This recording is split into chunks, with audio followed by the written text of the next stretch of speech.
Okay, so Hosea, the book of Hosea, is all about this story, how God's going to scatter the northern kingdom, in time, have mercy on them, regather them. Hosea, his life was a prophecy. It mirrored this message. He had to marry the harlotess woman. He had 3 children.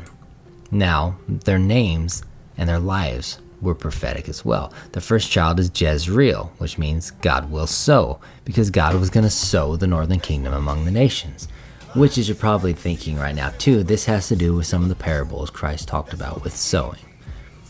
Plus, there's this principle in the kingdom, the seed principle, where God sows the seed, and in darkness and death, he brings it to life. He sowed Israel into Egypt, and in death and slavery, they multiplied, became fruitful, and then he reaped a harvest. And the same with the northern kingdom. He sowed them into the nations.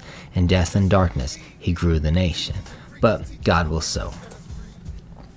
The next child is Lo-Ammi, which means not a people, because they were not a people. They became scattered among the nations, and they were no longer the people of God. The next is Lo-Ruhamah, which means not obtain mercy, because they were under the judgment of God. Okay, so let's look at 1 Peter 1:1. Peter, an apostle of Jesus Christ, to the strangers scattered throughout Pontus, Galatia, Cappadocia, Asia, and Bithynia. Strangers scattered. You probably never noticed that before. Maybe you did.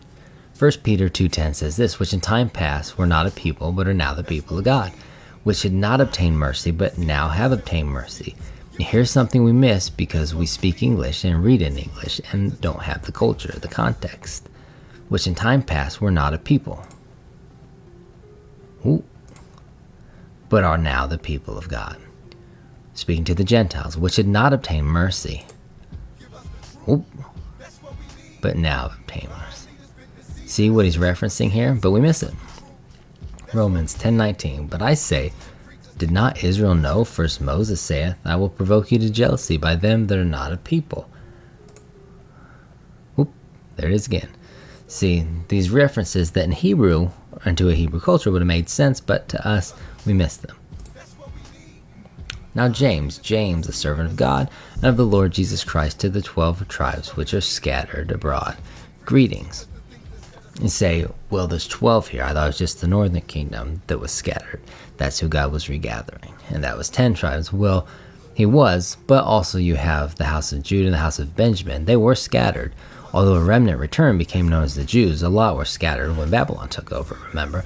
But James is writing to the 12 tribes which are scattered abroad. Okay, let's do something a little bit different. Let's look at some of the names of the key players in this narrative, because God paints this picture of what he's going to do in his plan through some of these names. So, Rehoboam means he enlarges the people. See, Rehoboam was the son of Solomon, under whom the kingdom split. See, the seed principle I talked about earlier, of God sowing in seed in death and darkness, he brings about the fruit God uses to enlarge the people, to become that great multitude, the multitude of nations. Jeroboam is God will increase, because God increased his people.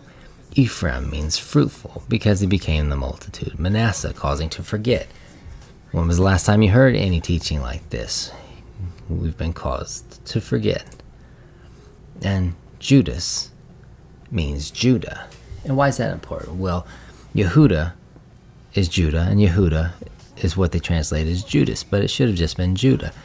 And that's interesting because Judah became the Jews, and the Jews, or Judah, is the ones who rejected Yeshua, the Messiah. So the disciple who rejected and turned over Yeshua, the Messiah, was named Judah. It's interesting. It's not a coincidence. And also, like Judas, who is actually Judah, Judah in the Old Testament was the brother who said, let's sell Joseph.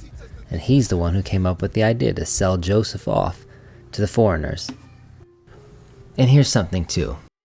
Paul says the gospel that was preached beforehand to Abraham, saying, in you will all nations of the earth be blessed. Well, the word there for blessed actually should be translated is grafted in. You can check it out, study it for yourself. All interesting things, points I just wanted to add to this.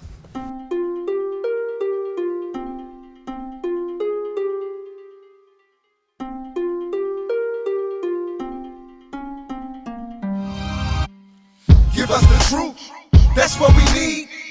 Lying leaders been deceiving us since we were seeds. Give us the truth, that's what we need.